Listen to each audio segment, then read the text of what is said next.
Покрај пешачење за работа, жителите на Виница добиваат и можност за проширување на зоната за рекреативно пешачење од излезот на Виница па се до индустриската зона Комберово. Деновиве се работи на уредување на тротоарот во должина од 1 километар. Продолжуваме со поставување на бекатон плочки во општина Виница. Еве моментално се работи на излезот према Берово, од Виница према Берово, со должина некаде околу 1 километар. Меѓутоа не застануваме овде, продолжуваме и со другите тротоари, продолжуваме и со потесните сокаци улици во градот Виница и во населените места.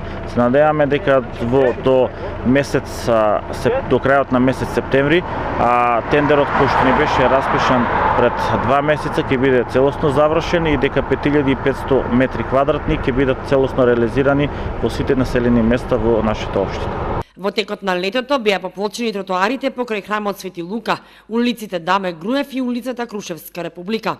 За оваа инвестиција општината издвои 3,5 милиони денари од општинскиот буџет.